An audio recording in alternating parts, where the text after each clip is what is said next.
జై శ్రీరామ్. అందరికీ నమస్కారం. వెల్కమ్ టు న్యూస్ అఖండ. నేను మీ కస్తూరి శ్రీధర్. మిత్రులారా, ఈ క్రైస్తవ మత ప్రచారకుడు ఉన్నాడు కదా, టైంపాస్ పొలిటీషియన్ ఎవరు, కేఏ పాల్. ఆయన అడపదడప కొన్ని ఇంటర్వ్యూస్లో చెప్తూ ఉంటాడు, ఓయమ్మ నెక్స్ట్ టైం ప్రధానిగా మోడీ అయినా పర్లే, అమిత్ షా అయినా పర్లే, ఆయన మాత్రం కాకూడదని. ఎవరైనా యోగి ఆదిత్యనాథ్ గారు. ఆయన కానీ అయినాడంటే ఇంకెవరిని కూడా బతకడని చెప్తూ ఉంటారు. సరే, ఆయన ఆ మాట ఎందుకు చెప్తున్నాడో మనకు అందరికీ చాలా బాగా తెలుసు. ఇప్పుడు ఈ న్యూస్ చూడండి ఒకసారి. ఉత్తరప్రదేశ్లో మత మార్పిడులను మన యోగి ఆదిత్యనాథ్ గారు ఉక్కుపాదంతో తొక్కి పారేస్తారు. ఇప్పుడు వీళ్ళ భయం కూడా అదే. సరే, ఇక న్యూస్ విషయానికి వస్తే, ఉత్తరప్రదేశ్లో గత వారం రోజుల వ్యవధిలో 3 చోట్ల క్రైస్తవ మత మార్పిడి రాకెట్లన్నీ కూడా బయటపడినాయి. హిందువులైనటువంటి స్త్రీ పురుషులను అలాగే చిన్నపిల్లలను కూడా మభ్యపెట్టి మతం మారుస్తున్నటువంటి సంఘటనలు సమాజానికి ప్రమాదకరంగా తయారైపోయినాయి.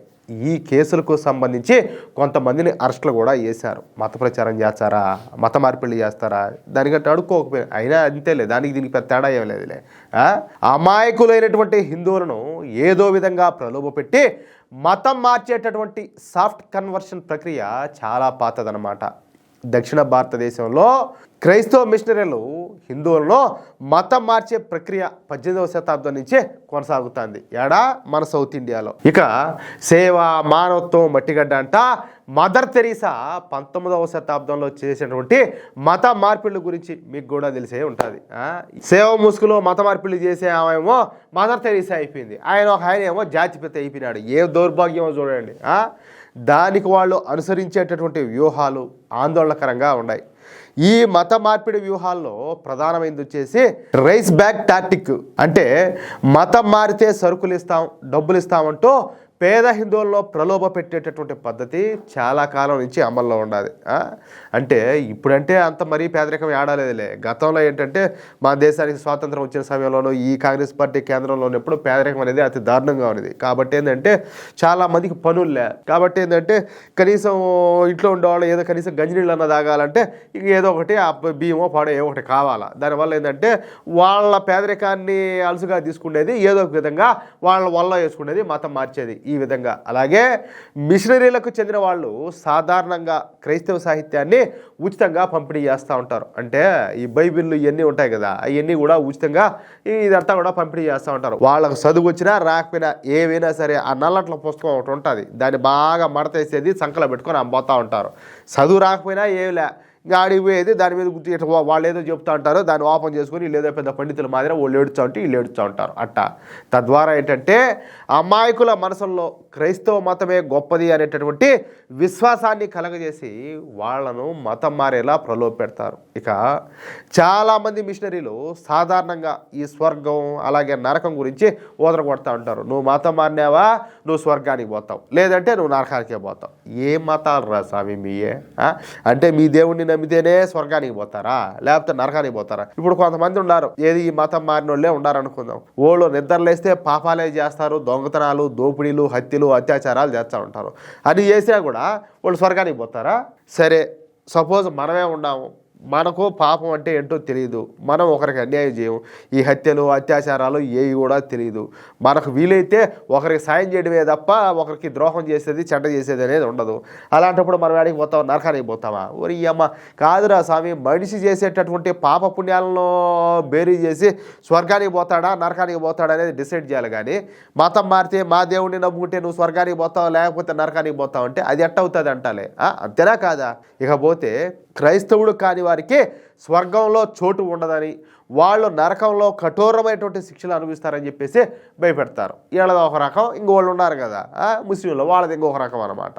అంటే అప్పుడు ఏ మతాన్ని నమ్మాలా, ఏ మతాన్ని నమ్మాలంటాలే? ఇకపోతే వ్యక్తిగత సమస్యలతో బాధపడే వాళ్ళను, సమాజంలో ఒడిదుడుకులు ఎదుర్కొంటున్న వాళ్ళను ఆకట్టుకుంటూ ఉంటారు. ఏదో ఒక విధంగా మాయమాటలు చెప్పి ప్రలోభ పెట్టి ఎట్లా కొట్ట వాళ్ళ మతం మార్చాలా అట్ట. ఇక విద్య, వైద్యం ఉచితంగానో లేకపోతే ఈ నామమాత్రపు రుసుముకో అందించి తద్వారా ఏంటంటే హిందువులను క్రైస్తవంలోకి మారడానికి ప్రలోభ పెడతా ఉంటారు. ఫ్రీగా అయినా అందిస్తారు, లేకపోతే తక్కువ ఫీజులు పెట్టేది, ఏదో విధంగా మాయమాటలు చెప్పేది, వాళ్ళను క్రైస్తవుల్లోకి మత మార్పిళ్ళు చేపించేది. ఈ విధంగా ప్రత్యేకించి ఈ పద్ధతి అనేది నేటికి కూడా అంటే ఈ రోటికి కూడా గ్రామీణ అలాగే గిరిజన ప్రాంతాల్లో ఆ ఫలితాలను అయితే ఇస్తుంది. అంటే ఇప్పటికి కూడా కొంతమంది అయితే మతం మారుతానే ఉన్నారు. ఇకపోతే గిరిజన ప్రాంతాల్లో ప్రతి వారం కూడా క్రమం తప్పకుండా ఈ ప్రార్థనా కూటముల పేరిట ఈ సమావేశాలన్నీ కూడా ఏర్పాటు చేస్తారు. అమాయక గిరిజన ప్రజలకు సేవ చేస్తున్నామనే ముసుగులో వాళ్ళ ఆదరణ అయితే సంపాదించుకుంటారు. తద్వారా ఏంటంటే క్రమంగా వాళ్ళను క్రైస్తవంలోకి మార్చేటటువంటి తమ అసలు శిస్తులైనటువంటి అజెండాను అమలు చేస్తారు. ఆ క్రమంలో హిందూ మతానికి అలాగే క్రైస్తవ మతానికి పెద్ద తేడా కూడా ఏమీ లేదంట. మసిబూసి మారేడుకాయ చేస్తారు. ఏదో ఒక విధంగా మబ్బి పెట్టాలా, ఏదో ఒక విధంగా మతం మార్చాలా అట్లా. ఇక మహిమలు అలాగే అద్భుతాలతో ఆరోగ్యం బాగుపడిపోతుందని చెప్పేసి పెడతారు. మీరు చూసే ఉంటారు కొన్ని వీడియోస్లో వచ్చి ఉంటుంది, టచ్ అంటే టక్కమని పడిపోతాడు, ఆయనకు ఉండే జబ్బు పోతూ ఉంటుంది. అన్ని ఎటువంటి రోగాలైనా కూడా నయమైపోతాయి. సిలిండర్లో గ్యాస్ లేకపోతే గ్యాస్ వస్తుంది, పిల్లలు లేకపోతే పిల్లలు పుడతారు, క్యాన్సర్ గేట్లు కూడా కరిగిపోతాయి. మామూలుగా కాదు వాళ్ళు చెప్పే అబద్ధాలన్నీ కూడా మామూలుగా చెప్పరు. ఆఖరికి కాదు, మొన్న ఈ మధ్య ఏదో నేను ఒక వీడియోలో చూసిన వంట చేసుకునేదానికి ప్రభు ఎవరినో ఒక ఇద్దరిని దూతలు పంపించాడంట. ఆ ఇద్దరు దూతలు వచ్చి వంట చేస్తా ఉంటే ఈమె ప్రభువుతో బాగా మాట్లాడుకునేదంట సరదాగా. ఏం చెప్పాలంటే అన్నీ చెప్తా ఉంటే. ఇకపోతే దీర్ఘకాలిక అనారోగ్యంతో బాధపడే వాళ్లకు వాళ్ళ రోగాలు కూడా నయమైపోతాయని చెప్పేసి ఆశనైతే కల్పిస్తారు. ప్రభువును గనక నమ్ముకుంటే ఆర్థిక కష్టాలు తొలగిపోతాయని, దైవకృప వాళ్ళపై వర్షిస్తుందని చెప్పేసి నమ్మబలుకుతారు.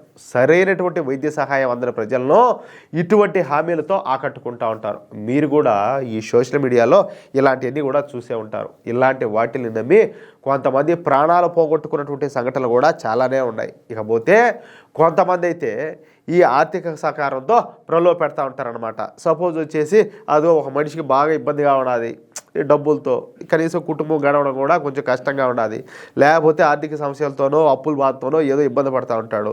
అతనికి ఆ సాయం చేసేది ఏదో ఒక విధంగా మంచితనాన్ని నటించేది. సరే నేను చర్చికి పోతాను రాపోదాం అని చెప్పి తొడుకొనిపోయేది. అర్థమవుతుందా? ఇక డబ్బులు తీసుకున్నాడు కదా, కాదనలేడు, మోహమాటం, అందులోనూ హిందువులకు అతి మంచితనం, ఇక అతను పోతే మెల్లగా మతం మార్చేస్తారనమాట. ఆ విధంగా చాలానే జరుగుతూ ఉంటాయి. ఇకపోతే దానాలు అలాగే విరాళాలు సేకరించి వాటిలో కొంత భాగాన్ని పేద ప్రజలకు అందించి మీరు గనక మతం మారితే ఎల్లప్పుడూ కూడా ఇటువంటి ఆర్థిక సాయం అంతా కూడా మీకు దొరుకుతానే ఉంటుందంటూ వాళ్ళందరినీ కూడా ఆకట్టుకుంటారు. చాలా మందికి తెలిసి ఉండొచ్చు లేదా తెలియకపోయి ఉండొచ్చు. నిజానికైతే ఈ క్రైస్తవ మిషనరీలకు విదేశాల నుంచి భారీగా ఫండింగ్ అయితే వస్తూ ఉంటుంది. ఎందుకోసం? మన అమాయకులైనటువంటి హిందువులను మతం మార్చడం కోసం. అర్థమైందా? ఇక ఈ విషయాలన్నీ కూడా వెలుగులోకి రావడంతో మత మార్పిడి నిషేధ చట్టాన్ని ఉత్తరప్రదేశ్ ప్రభుత్వం మరింత కఠినతరం అయితే చేసింది. మత మార్పిడికి పాల్పడినటువంటి నిందితుడికి భారీగా జరిమానా విధించడం, వాళ్లకు కనీసం బెయిల్ కూడా దొరకకుండా చేయడం, అలాగే జీవిత ఖైదు విధించేలా ఉత్తరప్రదేశ్ యోగ్య ప్రభుత్వం ఇప్పటికే చట్టాలను అయితే కఠినతరం చేసింది.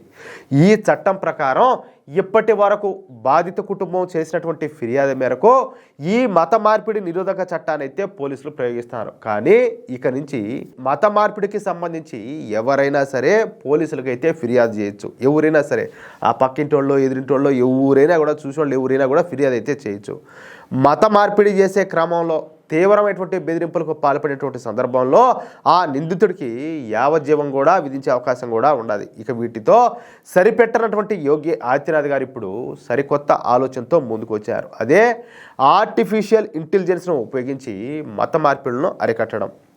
ఈ మత మార్పిడి రాకెట్లను నిర్మూలించేందుకు కృత్రిమ మేధస్సు అయినటువంటి ఏఐ అలాగే ఇతర ఆధునిక సాంకేతిక సాధనాలను ఉపయోగించాలని, అలాగే సోషల్ మీడియా సైబర్ నేరాలపైన కఠినమైనటువంటి నిఘా ఉంచాలని చెప్పేసి ఉత్తరప్రదేశ్ పోలీసులకు మన యోగి ఆదిత్యనాథ్ గారు అయితే సూచించారు. వ్యవస్థీకృత మత మార్పిడి నెట్వర్క్లను అరికట్టడానికి కృత్రిమ మేధస్సు అలాగే ఆర్థిక ట్రయల్ విశ్లేషణ, సాంకేతిక పరిశీలన అలాగే ఆధునిక వనరులను సమర్థవంతంగా ఉపయోగించుకోవాలని చెప్పేసి మన యోగిజీ అయితే సూచించారు. ఇకపోతే కులం అలాగే మతం ఆధారంగా సమాజాన్ని విభజించడానికి, అలాగే పోలీసులపైన ఒత్తిడి తీసుకురావడానికి, అలాగే అరాచకాన్ని సృష్టించడానికి ప్రయత్నించేటటువంటి శక్తుల పట్ల ఎటువంటి దయ కానీ జాలి కానీ చూపొద్దని చెప్పేసి మన యోగి ఆదిత్యనాథ్ గారు స్పష్టం చేశారు. అలాగే ఉగ్రవాదం, మాదక ద్రవ్యాల అక్రమ రవాణాను అరికట్టడానికి సరిహద్దు భద్రత, అలాగే ఉగ్రవాద నిరోధక యంత్రాంగాలను సాంకేతికంగా బలోపేతం చేయాలని చెప్పేసి మన ఉత్తరప్రదేశ్ ముఖ్యమంత్రి అయినటువంటి యోగి ఆదిత్యనాథ్ గారు సూచించారు. ఇకపోతే గోమాతల అక్రమ రవాణా, మత మార్పిడిలో పాల్గొన్న వ్యవస్థీకృత ముఠాలపైన కఠినమైనటువంటి చర్యలు తీసుకోవాలని చెప్పేసి పోలీసులు అయితే ఆయన ఆదేశించారు. ఈ క్రమంలో మత మార్పిడిని తీవ్రమైన సవాలుగా ఆయన అయితే అభివర్ణించాడు. వాస్తవమే కదా, బలరాంపూర్లో జరిగినటువంటి ఘటనలు వ్యవస్థీకృత ప్రయత్నాలను సూచిస్తాయని, అటువంటి సంఘటనలను ఆదిలోనే అణిచివేయాలని చెప్పేసి పోలీసులు అలాగే నిఘా సంస్థలను అయితే ఆయన ఆదేశించారు. అలాగే సోషల్ మీడియా దుర్వినియోగం, తప్పుడు సమాచారం, డీప్ ఫేక్లు, డార్క్ వెబ్, సైబర్ నేరం, ఉగ్రవాద నెట్వర్క్లపైన కూడా ఆయన అయితే ఆందోళన వ్యక్తం చేశారు. శాంతి భద్రతలను లేదా సామాజిక సామరస్యాన్ని ప్రభావితం చేసేటటువంటి ఏ అభ్యంతరకరమైన కంటెంట్ పైనైనా సరే త్వరగా కఠినమైన చర్యలు తీసుకోవాలని చెప్పేసి ఆయన అయితే ఆదేశాలు జారీ చేశారు. మొత్తం మీదైతే మత మార్పిడి ముఠాలకు యోగి ఆదిత్యనాథ్ గారు చుక్కలు చూపిస్తూ ఉండడం విశేషం అన్నమాట. మిత్రులారా, ఈ న్యూస్ కనుక మీకు నచ్చినట్లయితే ఖచ్చితంగా ఈ న్యూస్ నలుగురికి షేర్ చేయండి. అలాగే ప్రతి ఒక్కరు కూడా మీ యొక్క అమూల్యమైనటువంటి అభిప్రాయాలను కామెంట్ రూపంలో తెలియజేయండి. ఇంకో విషయం ఏంటంటే, ఇంతవరకు మీరు కనుక మన ఛానల్ను సబ్స్క్రైబ్ చేసుకున్నట్లయితే ప్రతి ఒక్కరు కూడా మన ఛానల్ను సబ్స్క్రైబ్ చేసుకోండి, సపోర్ట్ చేయండి ప్లీజ్. జై శ్రీరామ్, జై హింద్.